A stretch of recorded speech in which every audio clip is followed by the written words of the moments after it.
La scène est une fresque murale représentant le dernier repas que le Christ aurait pris avec ses apôtres, peu de temps avant son arrestation et la veille de la crucifixion.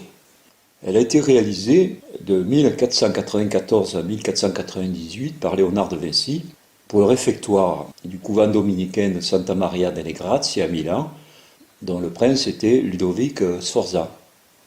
Ses dimensions sont de 4,60 m par 8,80 m et elle a été restaurée pour la première fois en 1726 par Bellotti et pour la dernière fois par P.B. Barcillon entre 1978 et 1999. Selon Dan Brown, dont les romans ont fait le tour du monde, le personnage qui est à la droite de Jésus ne serait pas le disciple bien-aimé, mais Marie-Madeleine. Marie-Madeleine aurait été l'apôtre la plus proche de Jésus, sa compagne, à qui, selon les évangiles gnostiques, il aurait transmis ses secrets.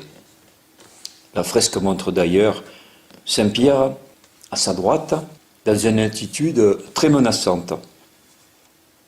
L'Église misogyne a écarté Marie-Madeleine alors même qu'elle portait la descendance du Christ, qui serait le Graal, la lignée royale. La reconnaissance du rôle de Marie-Madeleine n'est rien, en comparaison d'une preuve qui pourrait remettre en cause la résurrection. Et cette résurrection, selon saint Paul, est la base de toute la foi chrétienne. Il a déclaré dans 1 Corinthiens, chapitre 15, verset 14, « Et si le Christ n'est pas ressuscité, votre prédication est donc vaine, et votre foi aussi est vaine. » Le principe de tout cryptage est l'utilisation d'un leurre, d'une fausse piste, mais en même temps, son auteur l'utilise pour attirer l'attention, pour inviter à l'observation et à la réflexion. N'est-il pas écrit « Écoute, regarde, réfléchis, raisonne, déduis et conclut ». À la fin de ce procédé, qu'ai-je découvert? Un premier secret qui nous explique que l'évangéliste Jean ne doit pas être confondu avec l'apôtre Jean. En effet, la main qui tient le couteau n'est pas, contrairement à ce qu'affirme une majorité de critiques, celle de Pierre. On peut très bien le constater dans la copie de l'abbaye de Tongerlo, dans la copie de Nicolas Poussin, qui est très fidèle, dans celle de la Pinacothèque du Vatican, 1533, dans une fresque de Giovanni Moro, de la Rovera, 1626, ou dans un tableau de Giacomo Raffaelli, 1806-1814. En réalité, la main qui tient le couteau serait celle du véritable apôtre Jean, que je distingue de l'évangéliste. Il s'agit d'un secret à l'intérieur du secret. En effet, selon mes recherches, le disciple bien-aimé, c'est à la fois l'évangéliste Jean et Lazare. Jean étant le nouveau nom de Lazare, initié, après une mort qui n'est que symbolique et une résurrection qui n'est que symbolique. Il en est ainsi pour d'autres personnages. Le Christ ne dit-il pas « Tu es Simon et je t'appellerai Pierre » de Lévi, de Péagé, devenu l'évangéliste Matthieu. D'ailleurs, je suis convaincu que l'apôtre Jean est connu aujourd'hui sous le nom de l'évangéliste Marc. L'explication de la confusion de Jean l'apôtre et de Jean l'évangéliste s'explique tout simplement parce que pendant tous ces siècles où l'Église a été toute puissante et le pape infaillible, il ne pouvait être question de revenir ou de remettre en question la résurrection de Lazare, parce que cela aurait entretenu un doute sur celle du Christ. Comme dans son évangile, Jean, qui est le disciple bien-aimé, affirme être présent et penché sur le Christ lors de la scène, et qu'il n'y a que 12 apôtres, l'Église a tout normalement exigé qu'il n'y ait que 12 personnages représentés dans la représentation de la scène, en plus de Jésus. Notons toutefois que ce secret était un secret de polichinelle, puisque on peut constater que de très nombreux peintres ont représenté un Saint Jean, l'évangéliste, très ressemblant à Marie, Madeleine, en réalité Marie de Béthanie, qui sont en réalité frères et sœurs, Lazare et Marie. D'ailleurs, le grand peintre Albrecht Dürer, 1471-1528, est l'auteur, non pas d'un tableau, mais d'une gravure de la scène, avec 13 personnages, 12 apôtres, 6 à gauche, 6 à droite, plus le jeune Lazare Jean, sur les genoux du Christ. Le deuxième secret, qui est bien plus important, nous fait découvrir l'existence d'un deuxième Messie. Le M que forment les deux personnages voudrait-il signifier Madeleine? Non. Léonard de Vinci n'a eu qu'à forcer un peu pour donner à ce personnage un aspect féminin, mais il ne faut pas oublier qu'il représentait ces modèles androgynes. Et on peut le constater dans sa représentation de Saint Jean le Baptiste, qui est l'un de ses derniers tableaux, qui est très efféminé. Il est indiscutable que les deux personnages que l'on voit au centre du tableau dessinent un grand M, mais non pas deux. Donc il n'y a pas de Marie-Madeleine. Cette lettre, ce M qui est unique, sera citée plus tard par Nostradamus dans son écriture Grande Grand M, Centurie 8, 66. Et on la voit aussi souvent associée au Graal, tout simplement parce que c'est l'initiale du mot Messie, Machia, Messia. Et la tête des deux personnages occupant les deux sommets de ce M désigne un Messie double à deux têtes. C'est exactement l'illustration de la doctrine des deux Messies, excusez-moi du peu, mais Grande et Grand thème, qui est décrite dans les manuscrits de la mer Morte, découverts à Qumran en 1947. Ainsi, dans l'écrit de Damas, 1 QS 9, est-il question de la venue du prophète et des messies d'Aaron et d'Israël? On voit qu'il y a deux messies, les deux frères, Aaron pour le clergé et Moïse pour Israël. Le prophète Zacharie, dans le chapitre 4, versets 1 à 14, rapporte aussi l'attente de deux messies, qu'il appelle oliviers. Je cite, « Près de lui sont deux oliviers, l'un à sa droite, l'autre à sa gauche. » Et il dit, ce sont les deux ouins qui se tiennent devant le Seigneur de toute la terre. En effet, à l'époque de la naissance du Christ, le canon du judaïsme n'était pas fixé. Le livre de référence, c'était la Torah, composé des 5 premiers textes, qui sont Genèse, Exode, Lévitique, Nombre et Deutéronome. Il est très facile de s'en souvenir en se rappelant de la première lettre de la phrase suivante, « Grand est le nom de Dieu ».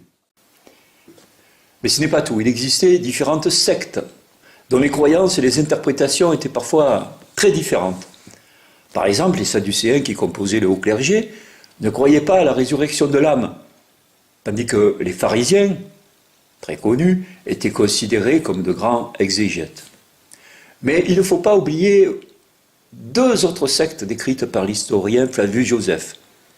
Les Esséniens, qui sont mis en lumière par les rouleaux de la mer Morte et le site de Qumran, ainsi que la secte des Nazoréens, à ne pas confondre avec Nazaréens, dont le nom a été inventé plus tard pour justifier une Nazareth qui n'existait pas au 1er siècle.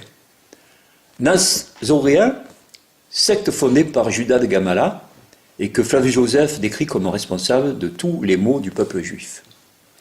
C'était les sicaires appelés plus tard les zélotes.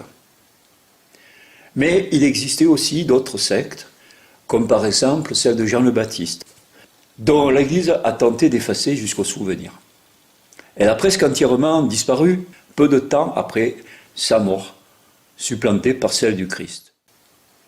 Mais il ne faut pas oublier que Jésus et le Baptiste étaient rivaux, et qu'en disant qu'on ne met pas du vin nouveau dans de vieilles outres, le Christ faisait allusion aux peaux de bête dont était vêtu le Baptiste, tandis que le vin nouveau était sa doctrine qui devait remplacer celle plus ancienne et qui, à ses yeux, avait failli. Les Mandéens, car il s'agit d'eux, parlaient de Christ le menteur, et même de Christ le tricheur, en faisant allusion à leur résurrection. Cette doctrine des deux Messies, elle fait état de l'attente par certaines sectes juives de deux messies à la fois opposés et complémentaires, comme la représentation du Janus romain.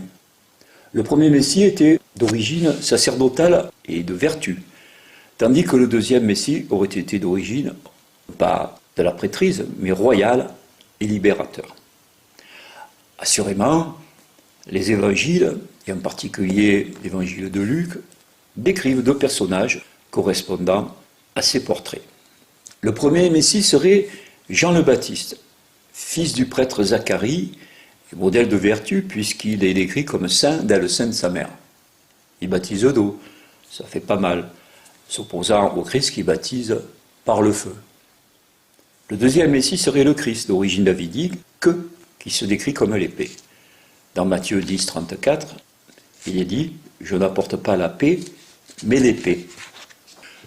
D'autre part, Vinci fait appel à l'opposition symbolique des couleurs, des habits. Mais son génie fait mieux encore. Comment ?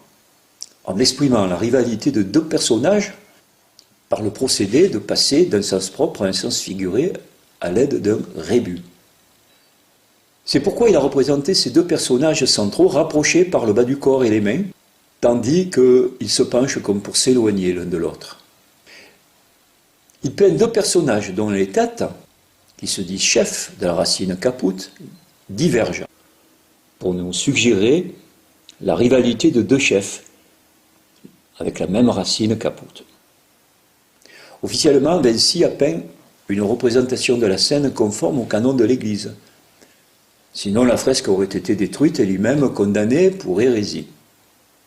En réalité, il fait volontairement une confusion des gens. Non pas l'évangéliste et l'apôtre, mais cette fois l'évangéliste et le baptiste, qui sont fêtés à 6 mois d'intervalle.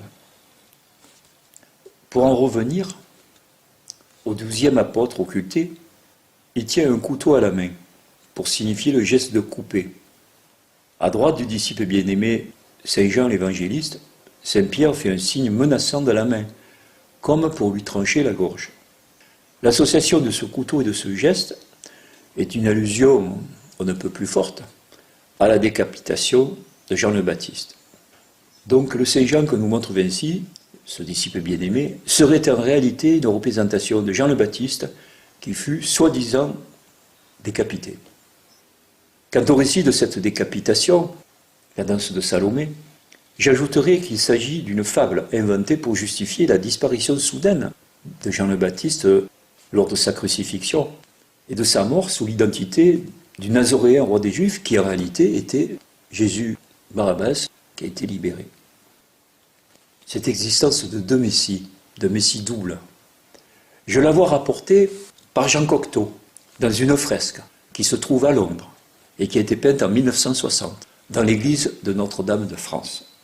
Elle a été trop parlante, car en 2003, elle a été déplacée, laissant apparaître un travail, une nativité sous forme de mosaïque de Boris Henrep. La deuxième peinture de Vinci que je vous présente est la Vierge au rocher, qui existe en deux versions. La Vierge au rocher fut la partie centrale d'un triptyque commandé en 1483 par la confraternité de l'Immaculée Conception pour une chapelle de l'église San Francesco Grande à Milan, qui a aujourd'hui disparu. L'œuvre ne fut jamais mise en place, car ne donnant pas entière satisfaction à ses commanditaires, et donnera lieu à un procès qui durera plus de 20 ans. Ce tableau, exposé au musée du Louvre, se retrouva précocement propriété des rois de France à l'occasion des guerres d'Italie. À la suite d'un compromis, une seconde version, aujourd'hui exposée à la National Gallery à Londres, fut livrée vers 1506 et a été peinte par Ambrogio de Predis, qui est l'auteur des deux autres volets du triptyque, mais sous la conduite de Léonard de Vinci. La Vierge au rocher illustre une légende selon laquelle Jésus enfant aurait rencontré son petit cousin Jean le Baptiste pendant son séjour en Égypte. Sont également représentés la Vierge Marie et l'ange Uriel, mais il faut noter l'absence anormale de Joseph. les personnages se trouvent dans une grotte, ce qui est très innovant à l'époque. Indiscutablement, dans la première version, on ne peut pas distinguer qui est Jésus et qui est le Baptiste. La seule chose que l'on constate, c'est que l'un bénit l'autre et que l'autre a les mains jointes comme en prière. Mais qui est Jean et qui est le Baptiste? Si le tableau a été refusé, d'après les allégations de Wikipédia, ce serait parce que contrairement au canon et aux normes, normalement ce serait Jésus qui serait à la droite de Marie, et les commanditaires, me semble-t-il, auraient compris autre chose. Ils auraient compris que c'était le Baptiste. Et je crois savoir pourquoi. C'est parce que, selon ces commanditaires, Jésus étant Dieu, à cette époque-là, il n'était pas possible d'accepter que Dieu soit baptisé par le Baptiste, plutôt soit béni par le Baptiste. Or moi, si je me réfère aux Écritures, Jean le Baptiste étant l'oméga, parce qu'il est parfait et saint avec un T dès le sein de sa mère, ce qui est confirmé par le baptême sur le Jourdain, eh bien c'est lui qui doit bénir Jésus. Donc je pense qu'il y a eu un grand quiproquo, que l'Église a pensé que le personnage à droite de Marie était le Baptiste, alors qu'en réalité Vinci avait fait Jésus selon le canon. Le problème n'était pas sur l'emplacement de Jésus et du Baptiste par rapport aux deux adultes, le problème, il était dans le fait de savoir qui a la supériorité morale et qui bénit l'autre. Donc le tableau a été refait 20 ans après, sous la surveillance de Léonard de Vinci. Eh bien, nous voyons que la main de l'ange Uriel, qui désignait le personnage au-dessus ou en face, a disparu, laissant un grand vide, ce qui dessine une sorte entre la main de Marie, qui semble protectrice, et la tête de l'enfant, une sorte de oméga, qui désigne en réalité et subliminairement le Baptiste. Mais le peintre a obéi aux injonctions et il a mis le bâton croisé, attribut de Jean le Baptiste sur l'enfant qui est à droite de Marie. Alors pourquoi dire que c'était une raison de refuser, puisqu'il a refait la même chose? Eh bien, le peintre a uniquement substitué à l'aide du bâton qui est l'attribut, le Jésus, qui était réellement le personnage à droite de Marie, par Jean le Baptiste. Et donc, au lieu de repeindre les deux enfants, qu'il repeint exactement dans la même disposition, au lieu de les repeindre, il fait une substitution, par simplement la pose d'un bâton croisé. Eh bien, cette substitution, elle nous interroge et elle nous dicte subliminairement la suite du diaporama qui part de la scène et qui va aboutir à la nature du véritable crucifié dans le dernier tableau, qui est le testament philosophique de Léonard de Vinci, qui est le Saint Jean-Baptiste au Louvre. La troisième peinture s'appelle La Vierge, l'Enfant Jésus et Sainte Anne. Nous pouvons observer deux personnages féminins relativement jeunes, l'une des femmes étant assise sur les genoux de l'autre. La femme qui est assise sur les genoux de Sainte Anne, selon les dires des experts, tient un enfant dans ses bras, enfant qui lui-même tient un agneau sacré dans ses bras. Ce tableau, commencé vers 1500 à Florence et qui se trouve au Louvre, a été ramené en France par Léonard de Vinci, puis acheté par François Ier à la mort du peintre en 1519. Il est resté propriété des rois de France. Personne ne connaît son commanditaire. Selon les critiques d'art, la première femme serait Sainte Anne, tandis que sa fille Marie se tiendrait assise sur ses genoux. Jésus, qui semble s'échapper des bras de sa mère, enlace un agneau sacré.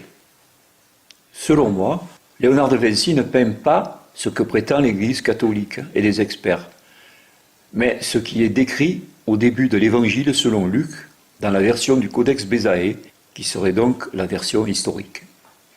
Les cartons préparatoires qui sont en notre possession seraient la clé du message porté par Vinci. Dans ce carton préparatoire, on ne voit pas l'enfant Jésus et un agneau sacré, mais on voit deux enfants. Ces deux enfants sont nécessairement Jésus et Jean le Baptiste. J'en déduis donc que les deux personnages féminins seraient dans ce cas Marie la Vierge et Élisabeth sa cousine, mère respective des deux sauveurs, et non pas Marie et sa propre mère Sainte Anne. L'examen des visages des deux femmes ne montre pas la différence d'âge que l'on pourrait s'attendre à voir entre une mère et une fille.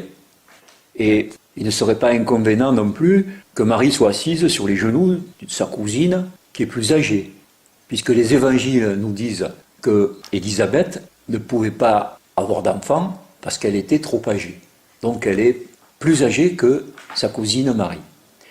Ma thèse serait confortée par le témoignage très connu du père de l'histoire de l'art, qui s'appelle Giorgio Vasari, qui affirma en 1550 que Vinci n'a jamais peint de Sainte Anne.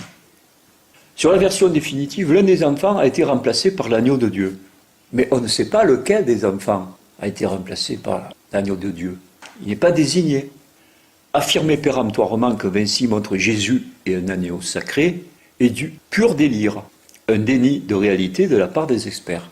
Ce que l'on sait, c'est qu'il y avait deux enfants, Jésus et le Baptiste, et que l'un a disparu et a été remplacé par, non pas un agneau sacré, mais on est dans le cadre des Écritures, et c'est l'agneau de Dieu qui représente celui qui a été crucifié, mais on ne sait pas lequel. L'agneau de Dieu étant désigné comme Jean dans le Codex Bézaé, Luc 1, 77, mais du Codex Bézaé, pas des Lucs actuels, il y aurait donc selon moi une erreur manifeste que j'appelle une fraude pieuse, comme au temps de Saint-Irénée, dans le nom attribué au tableau, qui devrait s'appeler en réalité Marie, Élisabeth, Jésus et l'agneau de Dieu. La dernière peinture, qui est Saint Jean le Baptiste, va nous livrer l'ultime révélation en nous confirmant l'identité du crucifié de Pilate, qui est l'agneau de Dieu, substitué à Jésus. La quatrième peinture que je vais vous interpréter est le Saint Jean Baptiste. Ce tableau représentant Saint Jean le Baptiste fut peint à Florence vers les années 1513-1516. Et c'est l'un des trois ramenés en France par Léonard de Vinci à Amboise, où il mourut le 2 mai 1519. Le tableau est aujourd'hui la propriété du musée du Louvre. Que voyons-nous? Saint Jean désigne de son index levé le ciel, avec en arrière-plan la croix, difficile à distinguer. Il nous regarde droit dans les yeux pour exprimer que c'est lui qui fut crucifié et qui est monté au ciel. Il nous interpelle. Deux doigts de sa main gauche, pointés sur son cœur, confirment le message. Moi, au ciel. Le fond du tableau, volontairement sombre, représente les ténèbres et fait ressortir Jean le Baptiste comme la lumière, car il est la véritable lumière, et non pas Jésus, ainsi qu'il est écrit dans le prologue de l'évangile de Jean, nécessairement écrit après Nicée en 325. En effet, dans le Bénédictus de l'évangile de Saint Luc tiré du Codex Bézaé, qui est le plus vieux manuscrit que l'on connaisse à ce jour, et qui n'est pas suspecté d'avoir été falsifié, il apparaît que Jean le Baptiste fut le véritable sauveur, traduit par Jésus, le Rédempteur. Je vous cite, Cantique de Zacharie, chapitre 1, verset 69. « Et nous a suscité un puissant sauveur », signification ou traduction, Jésus, « dans la maison de David, son serviteur ». On nous dit donc que Jean le Baptiste est un sauveur, et dans la lignée, la maison de David, c'est la lignée davidique. Il correspond aux critères pour être éligible comme Messie. 1,76. Tu seras appelé prophète du Très-Haut, car tu marcheras en avant devant la face du Seigneur pour préparer ses chemins. Le Seigneur dans la question, ce n'est pas Jésus, c'est Dieu. 1,77. Pour donner connaissance du salut à son peuple en libération de leurs péchés. Alors ce qui est important, c'est le terme péché, puisque dans la cérémonie de Kippour, du sacrifice des deux boucs, le bouc émissaire, celui qui est banni pour les fautes. Et celui qui est sacrifié, qui est égorgé pour Kippour, c'est pour les péchés. Et bien donc, quand on parle de péché, on désigne celui qui doit mourir. Et en libération de leurs péchés, c'est-à-dire qui va expier pour les péchés. Donc ça correspond exactement à l'image du Rédempteur. Il meurt pour l'humanité, pour les autres. Il meurt pour expier les péchés des autres et non pas les siens. 1,79, pour apparaître lumière à ceux qui, en des ténèbres et l'ombre de la mort, sont assis, pour diriger nos pas vers un chemin de paix. Il est la lumière, alors que l'évangile de Jean, dans son prologue actuel, désigne Jésus comme la lumière, et précise bien que ce n'est pas Jean. Eh bien, dans le Codex Bézaïe, qui est beaucoup plus ancien, et beaucoup plus proche d'une vérité historique, c'est Jean le Baptiste qui est la véritable lumière. Et dans le verset 80 de ce même cantique de Zacharie, il est écrit « Et il était dans les déserts jusqu'au jour de sa consécration ». C'est comme sa manifestation, c'est bien la preuve qu'il est Messie. Je vais conclure maintenant cette exégèse, excusez-moi du terme, cette interprétation de ces 4 peintures. Je ne peux pas parler de tableau pour la fresque de la scène. Et nous allons avoir une conclusion qui reprend le diaporama que sont ces peintures. En acceptant l'invitation à la protection de François Ier, vainqueur de Marignan, Léonard de Vinci, résidant alors à Rome, après avoir fui Florence, avoir séjourné près de 20 ans à Milan, il est à côté du pape, à Rome, et il semble avoir mis le plus de distance possible, les Alpes, entre le pape et lui.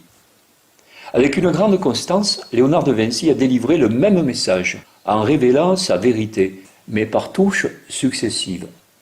Dans la scène, il indique l'existence de 2 messies, rivaux et complémentaires, l'un d'entre eux étant Jean le Baptiste, identifié par le rébus.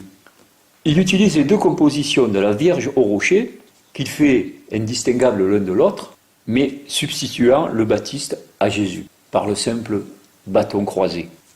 Dans Sainte-Anne, la Vierge et Jésus, dont le titre serait selon moi une tromperie, il montre Jésus et Jean le Baptiste avec leurs mères respectives, Marie et Élisabeth, et désigne, sans le nommer, l'un des 2 enfants comme l'agneau de Dieu sacrifié. Il nous reste la dernière interrogation. La représentation de Jean le Baptiste ramené en France couronne son œuvre, Jean étant la lumière qui éclaire le monde et qui est montée au ciel, ainsi que le montre son doigt levé.